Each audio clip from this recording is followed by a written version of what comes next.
Welcome to the Dr. Stacy Show, where we're talking all things faith, love, and wellness. I am your host, Dr. Stacy, and I am so excited to be kicking off this show.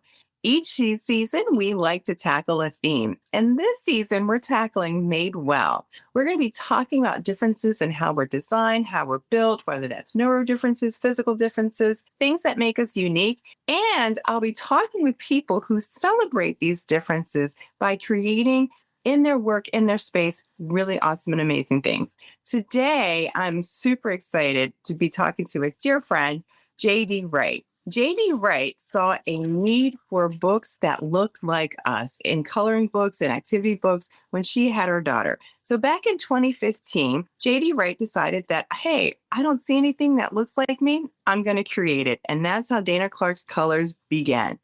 After creating her coloring and activity fun book, JD Wright saw such a huge success that she continued into 7 more books, including STEM Coloring and Activity Fun Book, Coloring Books for Couples, and volumes 1 through 7 of her Coloring Activity Fun Book.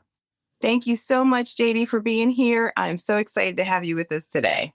Hello, Dr. Stacy. Thank you very much for having me. Girl, I am so ready to dive into this because as I was sharing with you in our pre-show talk, I still use your coloring pages. And so, folks, I'm just going to put it out there early. You can go to danaclarkscolors.com and get a free one, but they are amazing.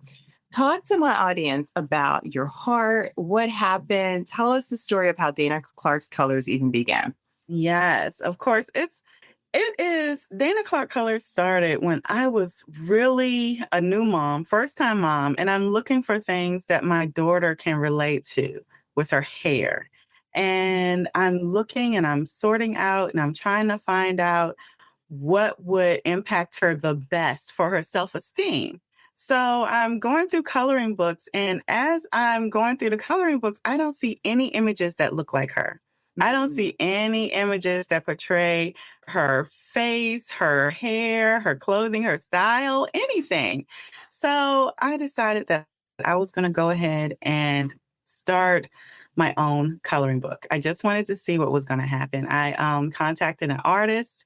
I went ahead and I designed all of the pages to depict beautiful children.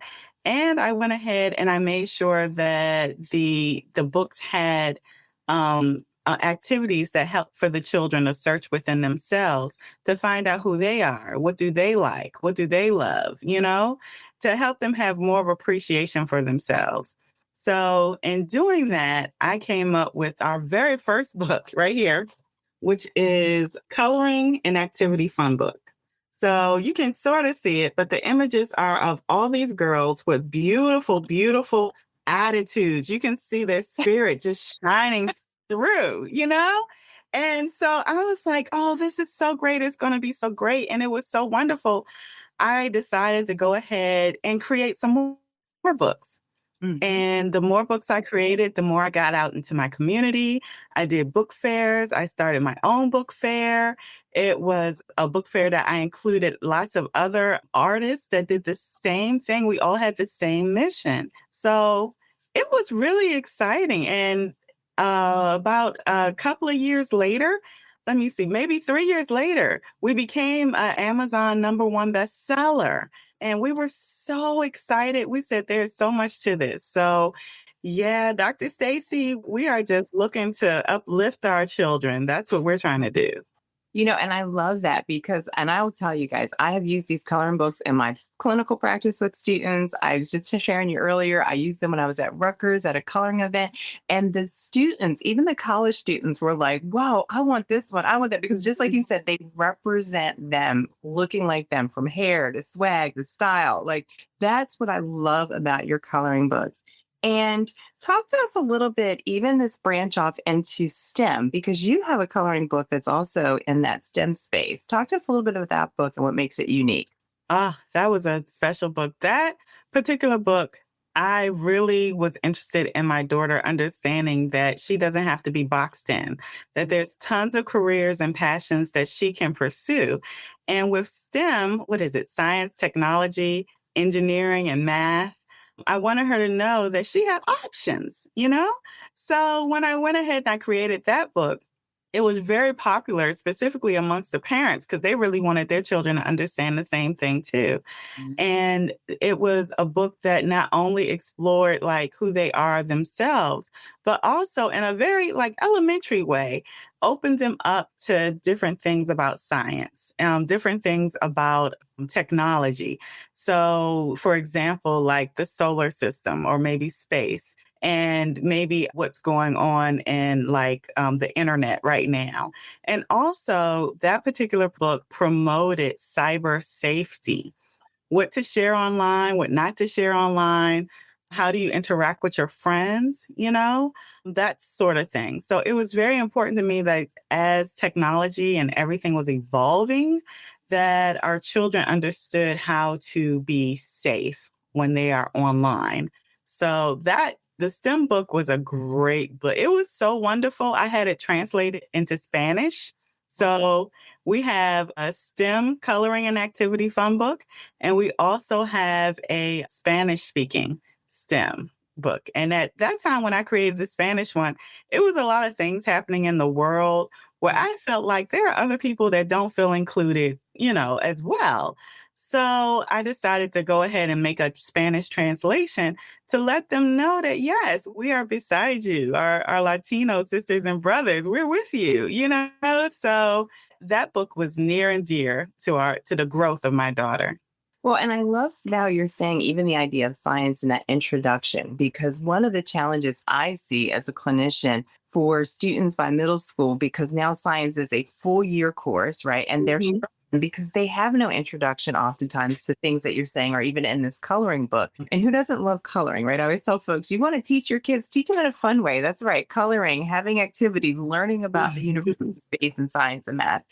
And it's interesting representation because I know personally, as a mom of a daughter, her first movie in the movie theater was The Princess and the Frog intentionally, right? Oh, I wow. was so grateful that, she just happened to be born at a time when Disney was releasing that. And so I remember we went in a snowstorm. It was snowing. I said, I don't I Mhm. used to work at a movie theater. I knew it was going to be open. I called them. Yes, they were open in the snow. We are going to see this movie because for her to see, and it's still dear to her heart. That was her Sweet 16 theme, right? Princess. Mhm. That's who she wanted to be at her Sweet 16 party. But that representation for our daughters, and I love, we're seeing this with Barbies, and we're seeing this with Doc McStuffins and cartoons, and we're just seeing different now representation. But even to say there was a niche, because girl, you were number one bestseller on Amazon. So let's just say that again, right? Mhm. Yeah. In that niche to say we don't see that kind of representation in coloring books. So I applaud you even just for the creativity of that and what that brings. Talk to me a little bit about how do people experience your book? What has been some of the feedback? What have you heard from families, kids? Talk to me about that, even at book fairs and things like that. That's a great. Thank you so much for asking that. That is such a good question because when I go out and I not only do my book fairs, I also go out and I sell my books at like big major book events. So when I go there, every person that comes to my table, Stace, oh my gosh, the parents are like the first statement and the most common statement that is said is, I wish I had this when I was a kid. Yes. I wish I had this. I wish we had these when we were kids. And because we didn't. And it touches my heart. I said, how is everyone saying this? Like, this is the main thing that everyone is saying. And it made me realize that I recognized something. I touched a spirit that was out there, that was up for the taking, that I told myself, dear God, if you give me this, I will do it. I will go through. I will definitely make sure that I pull out everything that I feel is needed in this project. And I went ahead and when I created everything, it not touch just the kids, because of course Yeah. the kids are attracted to it, because I have the little table set up where they can actually color at Mm. my stations wherever I am. Love that. And it doesn't just touch the kids and attract the kids. It attracts the parents because they see the needs for the child within themselves. Mm. And it was definitely a huge phenomenon within my household, within my family. Yeah, I love it. And I know for me, I thought the same thing when I saw it. I was like, I wish I had this. Like, these are so awesome and amazing. And so, even this, it's interesting you said about coloring and that activity of coloring itself. Mhm. We're not seeing children color anymore. And this is something that I know as a therapist, I say to families, that's why I have coloring pages. I have your coloring pages. I have superheroes. I have all kind of coloring pages in my office because even the act of coloring is something that helps with wellness and the idea of slowing down, being able to help with focus, being able to bring a calm. I always say it help to regulate kids. Mhm. That's why during COVID, coloring books, adult coloring books were selling out because Yeah. Yeah. we were all needing something to help us calm down. Yeah. Talk to me because you also have a wellness component, an activity component embedded in each of your books. Talk to us a little bit about some of the activities in your books. How do they help with wellness? Share about that. Sure. Well, just like you said, the coloring portion, that was big because coloring does help you with all of those things and it helps you with visualization, because you're taking your time with something, you're putting your focus somewhere. And the coloring was a big component, but the component that I really fed into was the games. So Mm, you're going to find word finds, word puzzles, word searches, all of these things incorporated the vocabulary a child with great self-esteem. The vocabulary is like the most important thing to me within these books. So throughout the games, they are able to comprise affirmation here, so to speak. I know that's like really deep, but it that's starts beautiful. with it always starts with something very, very simple. So first, the vocabulary is important, and you can't see too much. And I think it might be backwards, but the words on the back of each of my book, I always have big words so that Mm, not only they're building their vocabulary, but it becomes a part of how they speak mm, and what they think. I love that. So there are words on here like love, positive, beautiful, Mm, courageous, strong, wellness, friendship, talented, communicate, happy, believe, all of these words that we want our children to say. This is how we want them to talk and how we want them to approach the world with the best vision of themselves, the best version of themselves and the best vision they can hold. yeah. So, yeah, a lot of the activities were inspired by even the word finds. They're all inspired by different things that they can believe in themselves about and that they can accomplish. And there's always information or activities in here about feelings, like mapping your feelings, how to understand yourself. And it says in here, Dana Clark Colors, we want you to understand your thoughts and we want you to understand your feelings. And let's write some of those things down. It's a really, like, I really love this book. It's my favorite. Like on the surface, you see the images and Mm, it attracts you. You see the hair. There's all kinds of hairstyles. Our first book the theme was all about hair, but mm, the embedded theme is self-esteem. So you'll see girls with braids, you'll see girls with dreads, bantu knots, you'll see them with plaits and natural hair and even relaxed hair, but the main focus is that you see yourselves and you can pull out of the books all of the things that you want your children, the side of life that you want your children to have a deep understanding about. And Jennifer, JD, you just said that so beautifully about the differences, right? And I always say this because I work with young women who are in second and third grade, and they're the only one that looks like them in their classes, right? They're the only young Mhm. lady with braids in their hair. They're the only one with dreads. I have a young man that I see, and he had his dreads twisted and really braided nice, and kids made fun of him, and he went and took them out because he was so upset.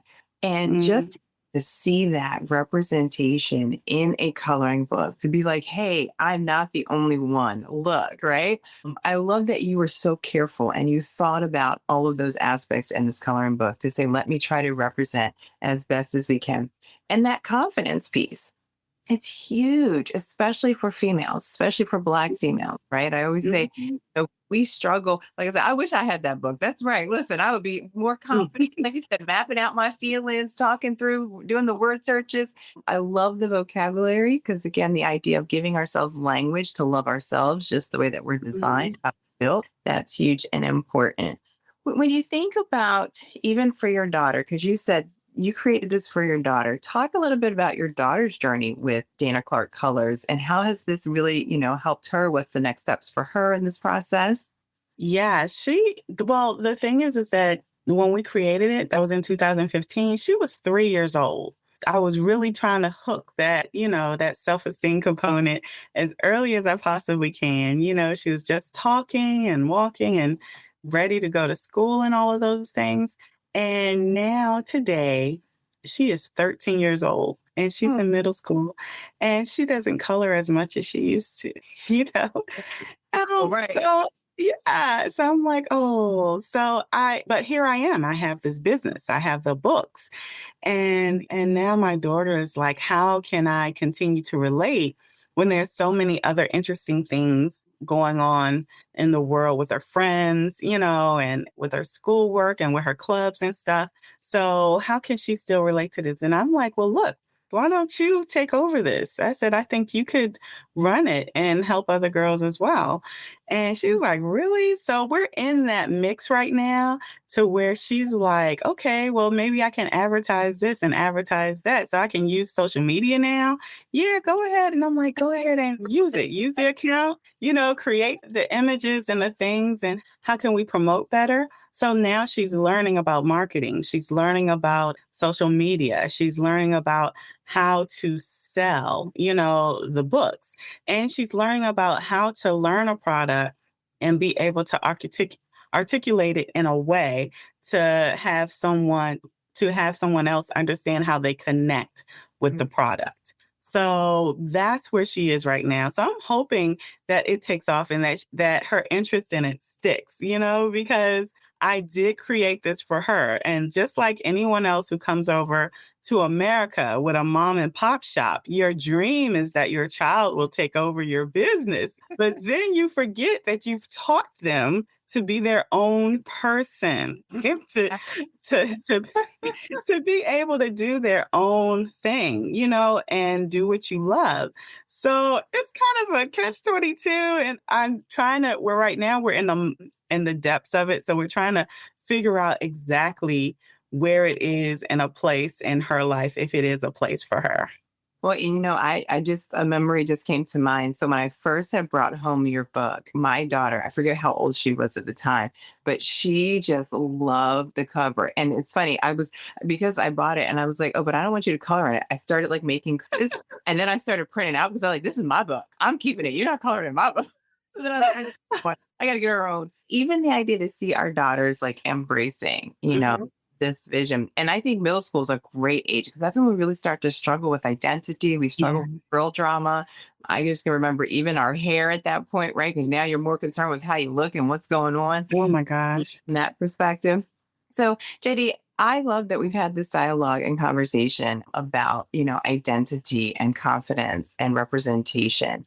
And again, this season is about being made well. And I think there's so Mhm. many Black men, Black and brown women walking around still with that kind of less than feeling, right? Mhm. Inferiority. And these are the kind of things that I said, if we had had this when we were little, just something this small, put Mhm. into our environment, helping us to celebrate how we're designed, how we're built.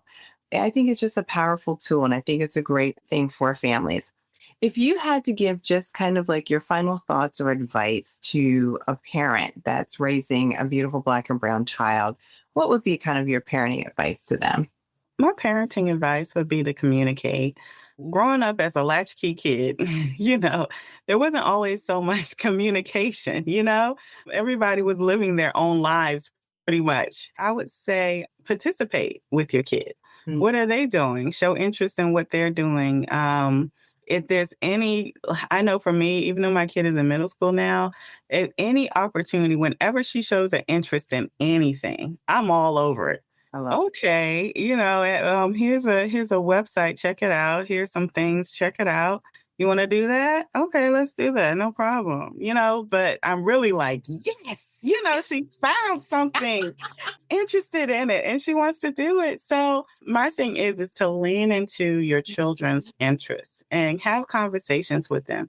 And you'll know you're succeeding when your child is telling you, let me tell you about what happened here, or let me tell you, mom, about what happened today or what's going on over there. That is evidence that you have good rapport and that you are listening to your kids, because you want your children to always feel like they are heard. A lot of times we get really caught up in our own dramas and what's happening in our life, not realizing that, our children are still there. They are going through their own things. And just because they're children, you can't minimize, their feelings or their experiences that they're going through.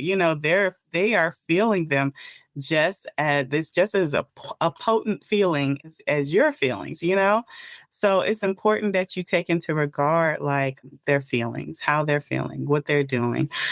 I think that a lot of times parents are in a mode, and I can't say for everyone, but I think that parents can find themselves in survival mode. I got to pay the bills. I got to cook the food. I got to do this. I got to do that. What's working in the house? What's not working in the house? And these are real issues. These are real things. But you also want to realize that your kid is there with you. Your children are there with you. And they may not understand all the ins and outs of what it takes to solve these kind of problems, but they are there witnessing how you take it, and what you're doing. And is every time a crisis come up, are they going to be ignored or pushed to the side every time something happens? No, no. You can explain this is what's happening, but you and I, we're family. So we're going to make sure that we still connect. I may not feel 100%. I'm not Mary Poppins, I'm not Claire Huxtable all the time. But when I make sure that I understand that you are involved in my life and I am involved in your life. And what do we want? Do we want this to be a good life or not? And I tell my daughter all the time, you have a choice. Here we go. I used to tell her when she was really little, okay, you're upset about this thing. We haven't even left out the house yet. And you're all upset and crying and doing all this. Now, let me ask you this. We can start over right now. And what do you want? Do you want to have a good day or a not good day? Which do you want to have? And she'll say, I want to have a good day, mommy. I was like, okay, you ready to start? We can do it right now. We can do it. And she's all on board, So I have really taught my child not to spiral. So that communication, that connection, them knowing that you are there to support them. And also, I like to always sprinkle a little bit of you're a miracle in my life, too. It works out better that way. I think all parents should really do their best to communicate as best as they can with their child. I love that. I love that so much. All right. So before we go, I have a segment of my show, the Laffy Taffy Moment. Hmm. Here is good medicine to the soul. So this is our Laffy Taffy joke of the day. I'm going to see if you can get it. You ready? Hmm. All right. So the Laffy Taffy joke, it says, if I can read it. Okay. How should you greet women's shoes? How should you greet women's shoes? Maybe by, I don't know, reaching into their souls. Oh, that's good. High heels. High heels.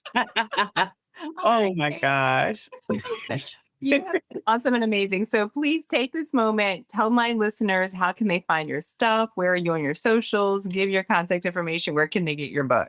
Of course. So I'm JD Wright, and you can find my books at Dana Clark Colors. You can also find my books on your local bookstore. They are right now being sold in Mahogany Books, which is located in the National Harbor in Maryland at the National Harbor. You can also ask any bookstore if they do not carry my books, that if they can order some, they have the ability to order books from anywhere and have them in your local stores.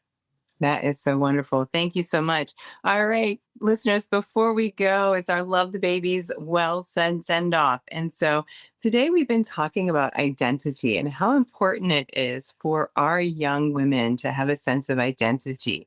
And I remember when the Barbie movie came out, everybody was upset, controversy about how Ken was portrayed. But we were really cheering how Barbie was portrayed. The idea that we can teach our young women that they can be anything that they want to be, but having tools in their environment like color books that say to them, you are beautiful, you are designed just the way you are for a reason, for a purpose. Your hair is beautiful, your swag is beautiful, everything about you was created for a reason is so important to our children. And I love how JD Wright said that our children are the miracle in our lives, and being able to give that to our children each and every day. Such a beautiful message. So, folks, thanks so much for tuning in today to the Dr. Stacy Show. Until next time, keep the faith, love the babies well, and pursue wellness.